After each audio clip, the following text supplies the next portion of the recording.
Hello Phoenix et Résilient, j'espère que tu pètes le feu. C'est un immense plaisir et un immense honneur pour moi de te retrouver aujourd'hui. Et aujourd'hui, très cher Phoenix, j'ai envie de partager avec toi 2 sources selon moi à la souffrance. C'est parti!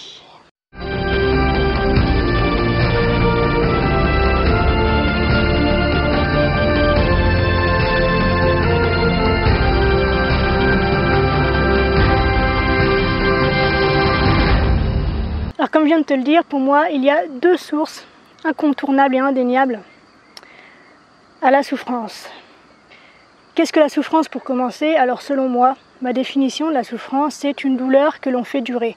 Alors, dans 95% des cas, de manière inconsciente, certes, à travers notre construction, à travers nos douleurs passées, à travers tout ce qu'on n'a pas encore travaillé et qui persiste, qui vit encore à l'intérieur de nous, même si on n'a pas l'impression de donner ce pouvoir-là à notre passé, il est présent et il agit chaque jour tant qu'on ne s'en est pas occupé. Donc, c'est une douleur que l'on fait durer de manière inconsciente, mais qui n'est pas nécessaire. Et pour cultiver cette douleur, il y a 2 états que l'on fait perdurer et qui sont justement à l'origine pour moi de cette souffrance. Ce premier état, c'est l'ignorance. C'est-à-dire que on sent que ça va pas, on sent que notre vie est pourrie, on sent que elle pourrait être mieux, on sent que on a mal, on ne sait pas pourquoi, mais on a mal, on sent que on n'en peut plus, on sent qu'on a envie d'abandonner, on sent que nos relations, c'est pas le top. Bref, on sent pas justement, on sent que ça va pas du tout, on sent que on voudrait que les choses changent, mais dans un premier temps, on ne sait pas qu'elles peuvent changer. Il y a beaucoup en fait de personnes que je rencontre qui sont absolument convaincues que leur vie est comme ça et qu'ils ne peuvent absolument rien y changer parce que c'est le destin, parce que de toute façon ils n'en sont pas capables, parce que toute leur famille a toujours vécu comme ça et donc du coup il n'y a pas de raison que ça se passe autrement pour eux. Je tourne beaucoup la tête parce que le paysage derrière est super, je suis désolée, du coup je profite de ce moment. J'espère que la paix que je ressens actuellement passe pour toi aussi. Donc l'ignorance qui se transmet à travers les familles, par le manque d'éducation dans certains pays, certaines familles également bien sûr. Et dans un deuxième temps parce que on ne sait pas comment chercher et comment appliquer ces connaissances. Bref, d'une manière ou d'une autre, on n'a pas accès, on ne se donne pas l'accès, on ne s'autorise pas à s'ouvrir en fait à d'autres manières de voir les choses, à d'autres solutions et à d'autres potentialités qui pourtant sont accessibles, qui pourtant sont là. Je suis partisane du fait que, quelle que soit notre condition, tout est absolument possible pour tout le monde. Et je sais que ça peut paraître révoltant parce qu'il y a des gens, des personnes qui naissent dans des pays en guerre, qui ont été violés, qui ont été battus, des gens qui grandissent dans des bidonvilles, qui grandissent tellement loin de tout ce que nous, on a la chance d'apprendre à l'école, dans la vie, dans la société.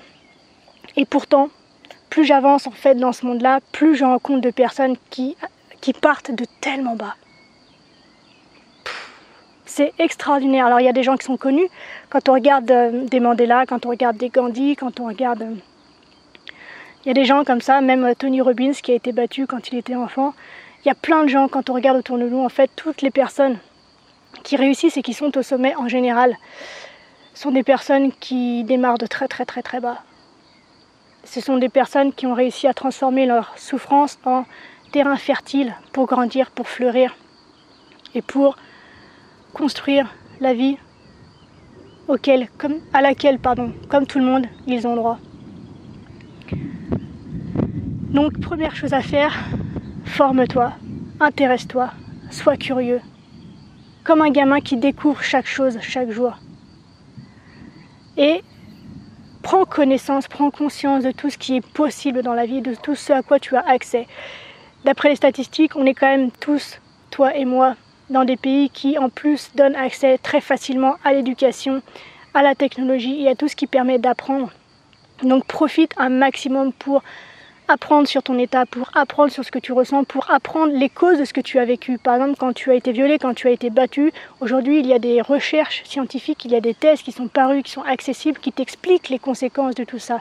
Donc repère en toi ce qui résonne, repère en fait les comportements que tu as mis en place dus à ces comportements qu'on a eu envers toi, dus à ces comportements que tu as dû mettre en place, dus à ces habitudes que tu as apprises pour survivre, pour te défendre, pour aller bien, pour vivre malgré tout. Mais tout ça, ça a des conséquences sur toi aujourd'hui. Donc n'hésite pas à te renseigner et à chercher des informations pour t'enrichir de connaissances sur tout ce que tu peux faire pour toi. Il y a tellement de possibilités, il y a tellement de choses qui peuvent te sortir de cette espèce de trou noir dans lequel tu as l'impression de te trouver. Et je comprends que c'est difficile, je comprends que c'est douloureux. J'ai longtemps vécu aussi dans ce putain de trou noir, mais à partir du moment où tu te poses les questions et que tu te mets à chercher les réponses, dans le but d'agir bien sûr, tu te rends compte qu'en fait il y a un monde d'infinies possibilités qui s'ouvre à toi. Tu as juste à pousser la porte et à te laisser embarquer. Pas n'importe comment, bien sûr, il faut te laisser embarquer de manière intelligente, donc quand un sujet ne te convient pas, il ne faut pas persévérer dedans, d'accord ? Mais sois ouvert, sois curieux et apprends. Ne cesse jamais d'apprendre. Il ne suffit pas d'avoir ton diplôme universitaire pour considérer que tu sais tout de la vie et que tu as ce qu'il faut pour pouvoir vivre. Tu as de la théorie, tu as de la pratique sur un tout petit domaine de la vie. Donc apprends sans cesse. Apprends sans cesse. La deuxième cause de la souffrance, selon moi, c'est l'attachement. Et ça, c'est plus dur, je trouve, à défaire que le problème de l'ignorance.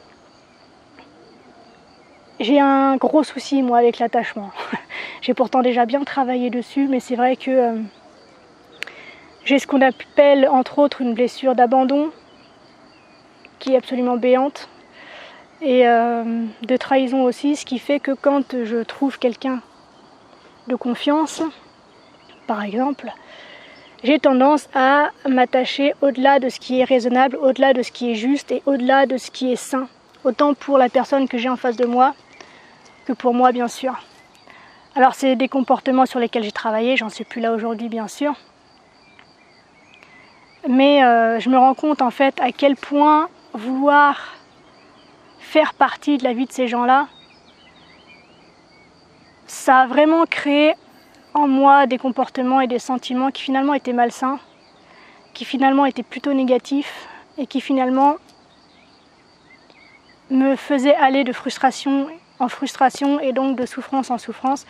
Et c'est vrai que finalement, cette blessure que je pensais combler, en fait, elle s'agrandissait à mesure que j'adoptais ce comportement et à mesure que je cultivais finalement ce système de pensée et d'action-là. L'attachement aux objets également. Je suis quelqu'un qui a... C'est marrant, je parle beaucoup de moi aujourd'hui. J'espère que ça t'emmerde pas, tu me le diras en commentaire. Donc je suis quelqu'un qui a mis beaucoup de temps à se poser. Il m'a fallu 10 ans pour avoir un chez moi. C'est-à-dire qu'à partir du moment où je suis partie de chez mes parents, j'ai voyagé, j'ai bougé, j'ai erré longtemps, 10 ans, avant d'avoir mon appartement, avant d'avoir une stabilité, avant d'avoir, sur le plan social, en fait, ce qu'on appelle une vie normale, à mon âge. Et j'avais la possibilité, malgré tout, de garder mes affaires à un seul endroit, donc ce qui faisait qu'à chaque fois que je bougeais, que je changeais d'endroit, je rachetais les choses, et je considérais ces choses que je rachetais systématiquement comme un patrimoine, et un morceau important de mon passé, parce que du coup chaque voyage que j'ai pu faire, chaque rencontre que j'ai pu faire, douloureuse ou non, m'ont appris quelque chose, sont des raisons pour lesquelles je suis ce que je suis aujourd'hui et avaient de l'importance à mes yeux. Et c'est vrai que du coup j'avais cette tendance à tout garder, et quand il fallait que je fasse du tri, j'avais l'impression de m'arracher le cœur. Et donc voilà, c'est une autre forme de souffrance, parce qu'à chaque fois que je cassais quelque chose ou que je perdais quelque chose, Ça crée justement encore cette notion d'abandon, ça crée cette impression de vide et de manque dans laquelle du coup j'ai longtemps vécu. Et apprendre à me détacher de tout ça, à comprendre qu'en réalité, je ne manque absolument de rien.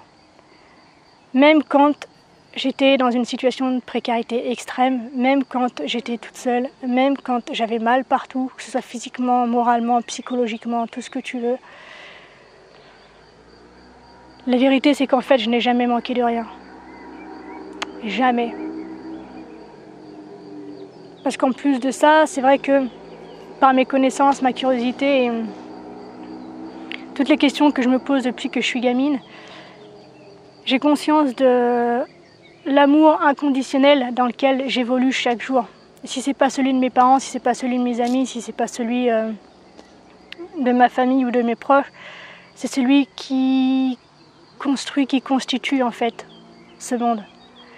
Et contrairement à ce que les médias essaient de nous faire croire, c'est pas la souffrance aujourd'hui, c'est pas la douleur, le mal qui dirige le monde. Il y en a beaucoup, c'est clair, et ça grossit aussi de par justement cette invasion dans nos esprits des médias.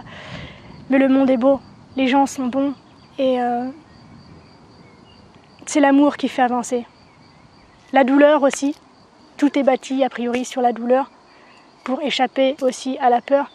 Mais il y a tellement d'amour dans ce monde. La nature, c'est l'amour, l'univers, c'est l'amour. Et à partir du moment où tu comprends ça, tu te rends compte du coup que tu ne manques de rien. Et ça t'ouvre, pour revenir à la première conséquence, à un univers de connaissances qui va tellement au-delà de la simple théorie qu'on peut trouver partout. Et voilà, je te souhaite du fond du cœur de pouvoir solutionner ces deux états-là. Je te laisse et je vais profiter de mon instant de sérénité et d'harmonie avec cette immensité d'amour qui m'entoure. J'avais envie de la partager avec toi, donc le rythme de cette vidéo est un peu plus lent. J'espère que ça te convient. On reste sur des temps qui sont quand même à peu près comme d'habitude a priori, donc on s'en tire pas trop mal. Donc voilà, selon moi, les deux causes de la souffrance, donc l'ignorance et l'attachement. Dis-moi ce que tu en penses, n'hésite pas comme d'habitude à interagir avec moi via les commentaires pour me dire si tu as connu ça toi également, pour me dire si tu en es sorti, comment tu en es sorti. Si tu connais des gens qui ont vécu ça, comment ils s'en sont sortis, est-ce que tu as pu les aider, quelle aide tu as pu leur apporter? Bref, n'hésite pas à me dire ce que tu en penses, n'hésite pas à me partager non plus si tu as mis à jour d'autres grosses causes à la souffrance. Pour moi, c'est vraiment les deux qui sont principales. D'ailleurs, je crois qu'elles interviennent dans beaucoup de dogmes religieux, ou en tout cas dans beaucoup de chemins spirituels. C'est une chose que l'on apprend. Bref, si tu penses que cette vidéo peut en apaiser certains, en éclairer d'autres et aider des personnes que tu aimes à mettre le doigt sur ces causes d'une souffrance qui parfois est si profonde, si intense, si puissante, si tu penses que ça peut leur permettre d'en sortir ou d'ouvrir les yeux et au moins d'apercevoir une lumière au bout du tunnel, parce qu'il y en a toujours, n'hésite pas bien sûr à la liker et à la partager afin qu'elle soit référencée et qu'elle passe dans les yeux, dans les mains d'un maximum de personnes pour qu'ils puissent se libérer de ce poids qui les enterre, qui les dessert et qui les noie. Je te retrouve très bientôt dans une nouvelle vidéo, dans une prochaine vidéo. D'ici là, bien sûr, prends soin de toi, sois reconnaissant envers la vie et surtout, célèbre chaque jour la magie d'être en vie. Et n'oublie jamais que tu es la personne la plus importante de ta vie et que de ce fait, tu mérites ce qu'il y a de meilleur. Je te souhaite une magnifique journée, une extraordinaire semaine. Je te dis à très bientôt, je t'aime. Ciao.